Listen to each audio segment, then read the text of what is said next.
Hey guys, JB here from Marketing 360. Today I have Jerimie Lee on with us. He is the Director of UI Design at Marketing 360. Super talented, tons of experience when it comes to design, and also really how design can impact a small business. So I wanted to have him on to share some tips today about all of that and kind of see if we can explore the world of design for small business. So Jerimie, good to have you. Sweet, I'm glad to be here. Thanks. Yeah, you bet.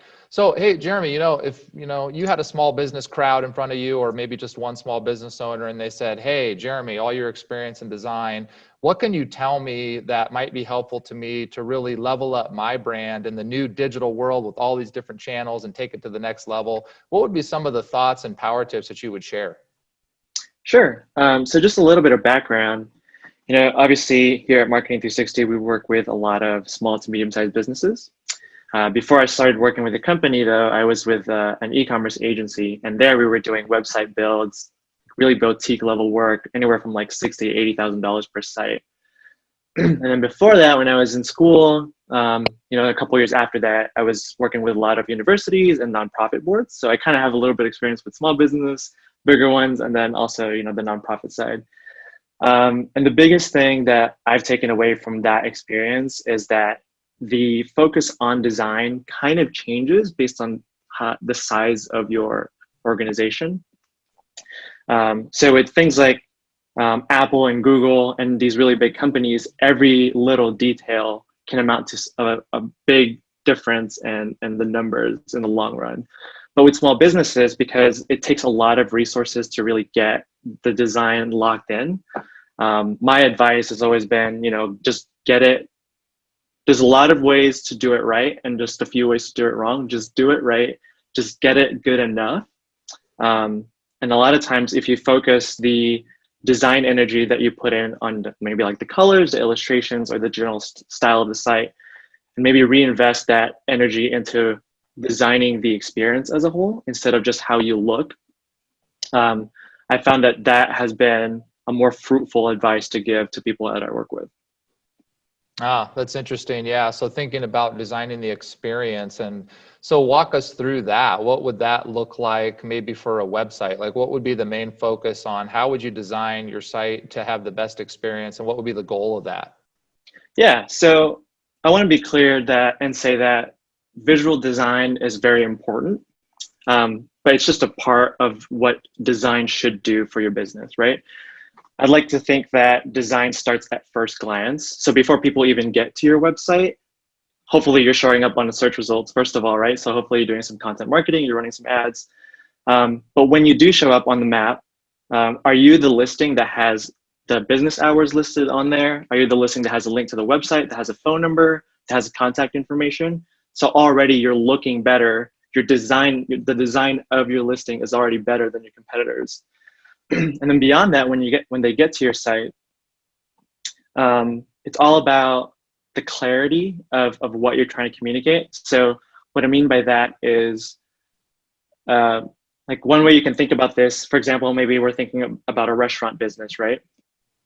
I've had some people that I've worked with before who really wanted to focus on getting like the color, like just the right tint of red and the button, just the right animation type and whatever, which that stuff again is very important. But if we invest that time really thinking about what people look for when they go to a restaurant type of a website and making sure that that information is easy to find and clear, that makes a lot more of a difference. So I'm going to continue diving into that.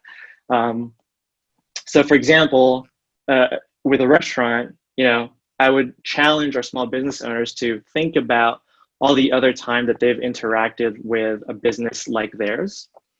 And think about what you really look for when you visit a restaurant website, right? So there's a time before where I'm looking for somewhere to eat and I just want to see the menu so I can vet it, right? So go to your website with a fresh set of eyes and you just want and have a goal for yourself to just see the menu.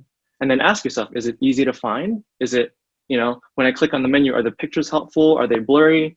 And if they are blurry, what does that say about the business, And then do that again. So another thing that people want to know is, can they book online? So leave the website and refresh it, and go back to the homepage and just have the goal of booking a reservation. Is that easy to do? Is the whole experience clear and pretty frictionless?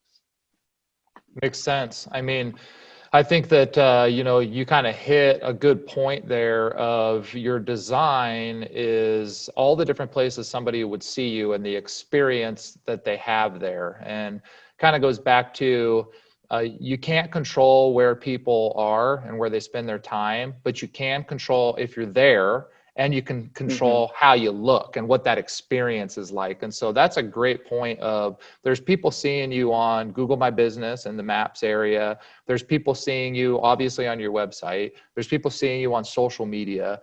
Let's not think necessarily only about what our logo looks like and what our colors are, but what does the experience look like, and what do they want, and what are their needs, and what are their questions, and how can you best answer those in the best experience possible that includes design, but design is part of the experience. You're really designing experiences, and when you look at yourself and the other businesses and all these different channels, who's better at the end of the day? Right.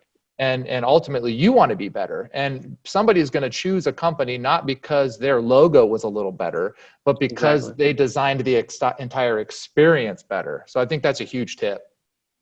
Yeah, there's been a couple of times where I would go to like a contractor website and it's like super pretty, it's like, oh, these guys look super professional. And then I call them, and then the person on the phone isn't the most pleasant person to talk to. And that isn't necessarily part of the design, but again, it's about designing the experience from the beginning to the end of the customer. So yeah, and I agree with that. I would almost consider that part of design. If you think about design as being a creative process, then how are you making your experience the best design visually, and just through the intangible experiences of it? How are you making that better, at the end of the day? And quality content's a piece of it. A quality design is obviously a piece of it. But the experience is probably the most powerful piece of how do you answer the phone? What do you say? What's your design for that initial conversation? Right. I'm thinking of like hotels, when you go to a Four Seasons, if you've ever been to one, just the experience when you walk into a Four Seasons compared to most other hotels is just different. The way they've designed it is different. And in my opinion, it's just a much higher level of quality and thought. Like they've thought through, you can tell they've trained people on that process. And it's just a different level of experience, and it gives you an extra level of confidence. There's other hotels where clearly nothing was designed. They just said, just be there when somebody comes in, check them in, They didn't actually design the process. What exactly do you say when they take a foot in the door? What's your first question? Do they want some water? Do you get the water out? Like, have you trained that whole design process for your organization? Because if you do that in every different aspect of your business, you're just going to have such an exceptional customer experience that you're going to create raving fans, and they're going to tell all their friends. So I love that tip. So the thing with doing that kind of thought experiment of vetting your site and acting like you're a customer looking for something, is it has the benefit of actually guiding the visual design as well, not just, like the experience that we've been talking about. And what I mean by that is, once you know what people are going to be looking for, what the most important questions are that need to be answered on the site, it helps you focus your content down to those kinds of material. And it helps you eliminate some of the more extraneous stuff, right? So the thing with, obviously, we all know now that websites need to be fast in order to be performant. And that's especially true on a mobile environment, right? So people will have slower connections on their phones. And if you're able to distill the information on your site down to what you've determined is important via the thought process, you're going to be able to really save space and identify, wait a minute, is this image really adding value? And is it really helping, and sell the business and the value that I'm delivering? Because otherwise, that image is just taking up a lot of space on your site, and it's causing slower speeds, which in turn, we all know is a lower conversion rate. I think that's an excellent point, because I know from experience just with working with small businesses, and it's really easy to do that. A lot of times we start with the design and we start thinking about designing our website without fully thinking about the content. And we don't even know what we're designing around necessarily. We're just starting with colors and, boxes and pictures and that kind of a thing. And really what we need to be doing is what you just said, which is think about the actual content. And if you had to write somebody a short email, what would you say? Like, what are those main bullet points? What is the main value propositions? Maybe just start in a Google Word document and write all your content. What are those main points? Just get it on paper so it's actually the key points in the content and the call to actions are there in written form. And then design around that so that's beautiful, right? And it's a great experience. I think small businesses go the other way around. They start designing and then think about how they can jam some content in there instead of coming up with the perfect content and then designing around that. Would you agree with that? Yeah, totally. And part of that is because people are really passionate about the work they're doing, which is great.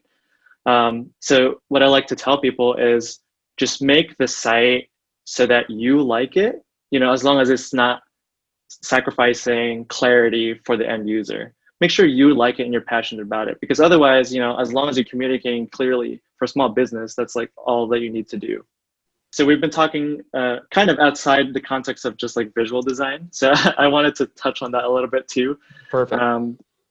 So like we mentioned before, a lot more traffic on mobile now. So sometimes in these website builds, we get caught up in how it looks like on your computer. And we kind of forget how it looks on your mobile device. If anything, that should be your priority, right? Design for your phone first. Yep. That's where most of your traffic's going to come from. There's a lot of free online repositories for images that you could use for your business. So, just do some quick searches, make sure you're not breaking any copyright laws. And otherwise, there's a lot of ways for you to look good online without spending too much money. Marketing 360, the application, has a banner builder tool. It's basically like Photoshop Lite for small businesses. So it's pretty cool. Yeah. And if you take one thing away from this conversation, and it is to remain consistent. At the very least, if you use 1 or 2 fonts anywhere on with your business, whether that's on your vans or your website or your collateral, make sure you don't use a 3rd or 4th different one. Same thing with colors. Even if you don't have the most professional looking logo, if you just have consistent colors and consistent fonts, that's already a world of difference compared to what a lot of small businesses do. Yeah, and you'd be amazed how many small businesses I still notice that maybe are missing that, where you look at their website and it's got a different logo than their Facebook, and then Instagram is something even different. And that's a good point. Like, it should be consistent all the way through, and that's going to build brand recognition and ultimately help you grow your business further if you have a cohesive brand. And so just don't forget about all the different digital assets that you have online for your brand, and make sure that they're all, have the same logo, same tagline, same messaging. It feels like the same, brand truly all the way through. Super easy, super cheap way to look professional. Absolutely. 100%. Awesome, Jerimie. Well, just great tips here. And I think a lot of things that we need to think about, and maybe not what you expected, when you popped in to watch the video. I think it went a little bit deeper than that. And I think we can all improve upon the experiences of our business through design, both visually and just through the sheer experiences. And those tips, I think, are really helpful. So thanks for sharing that today. My pleasure. Thank you. Awesome. Well, thanks for watching, guys. If you like the video, like it, share it with your friends, and follow us for more content like this down the road. Happy marketing.